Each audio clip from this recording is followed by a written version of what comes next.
Zion of Torah summary, and today we're learning the mimer Chachlili Einayim. So this is a blessing of Yaakov to his son Yehuda, that he blesses him that he should have a lot of wine and a lot of milk in his portion, that his eyes should be red from wine and his teeth white from milk. So what's this idea of wine, and that what does it mean spiritually, and what does milk mean spiritually? So the pasuk says that wine makes Hashem happy. This is talking about in the parable of Yosem after Avimelech killed the rest of the brothers, and Yosem says all the other trees have a purpose. The thorn bush has nothing good it can do, so therefore becomes the leader. And he said similarly Avimelech is the bad one of the family, and he ends up as the king because of that. So either way, it says there that the vine can't become king because the wine makes Hashem happy and people happy, so it has a job to do. So this happiness of the vine is the two levels of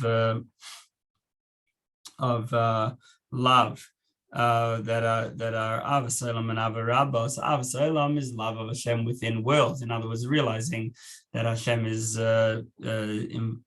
has to involve himself every second again in order to keep the worlds going, and that is a big descent for Hashem. That it shouldn't just be that he is above and we just follow instructions, but that he should actually be revealed and present within worlds. And when we think about this throughout Pesukei Zimra and the brachas of Shema until Shema, so then this creates a deep love and a yearning for Hashem. So that's all Ahavas Olam, and then that's why the second bracha before Shema. In our nusach we say Ahavas Olam, Ahvat, which is the low level of Ahava, but that's achievable.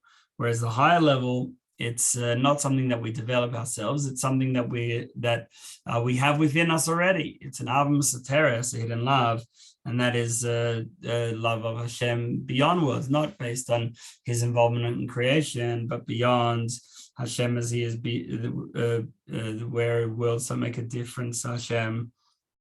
And that is the level of b'chol meidecha, to love Hashem with all your mind, meaning beyond limitations and beyond what we can understand and beyond our world. So now there's an advantage of Ahava Rabbah over Ahavas Olam. Ahava Rabbah, even if you are involved in something else, the trace of love still remains. Whereas Ahavas Olam, when you start thinking about something else, then the love that you felt before and that you developed before will dissipate. And so therefore we need to have both levels of Ahava. And this is what the pasuk means. Paiseches yadecha must be l'chol chayratzain. Paiseches yadecha, open your hand, also means paiseches yudecha, open your yuds, meaning that there shouldn't be any concealment. Yud is the small letter representing concealment, and instead Hashem's ratzain, Hashem's desire, should be able to come out and be manifest. Which is the Hashem's ratzain is the Ahava Rabbah, the deep love which we already have within us, because it's the source of our soul, and it's beyond what we're able to understand. But it should still be able to come down without concealment. And the way to get there is only through Torah and mitzvahs. We can't achieve it through our own meditation because it's beyond us. Unlike the first love, Ahavas Olam. But through Torah, then we get to it. And that's why in the paragraph of Shema and Vahavta, where we talk about our love of Hashem, it continues on with learning and teaching Torah. Now, this is what we mean when we talk about wine and Chachlili Einayim Miyn, that the eyes get red from wine. So the eyes refer to a gazing at Hashem's glory. And a deep love where you're just staring at each other. And the idea of redness, that the eye is red, is because of a fiery love to Hashem. It's like a fire which is red. But This involves, or the ultimate is Ahavat Nugim, which is above the other two loves we spoke about, a love of pleasure, just pleasure and bliss in Hashem, but we only get there through first working on the first two loves. And the word chachlili, like the Gemara says in Ksubis, it comes from, it's three words, chechlili. The palate, to me. The palate represents pleasure and bliss.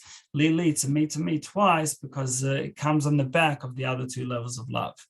Then we have the second half of the pasuk, eventually that the teeth turn white from milk. So the teeth is what refines, because the teeth cuts the food into small pieces, grinds the food. And that's similar to grinding through and thinking through all one's behavior to make sure that it's right for Hashem, and throwing out whatever's not good and keeping whatever is good. And more than that, even one's midas, which midas are appropriate and which are not. And is my Ahavas Hashem genuine or not? Is my love of Hashem genuine or not? And this happens through, we say that the shinayim relate and help us with our milk. The milk is what helps the infant grow, and all the limbs should be proper. And similarly, Torah, as it is milk, is to help strengthen our midas. And he says that the idea of limbs is 3 times 81 equals 243, plus 5 for the 5 chasadim, and 81 is the ultimate of the midas. There are 3 groups within the midas: Chabad, which is intellect; Chagas is emotions; and Nahi, which is bring it to practical.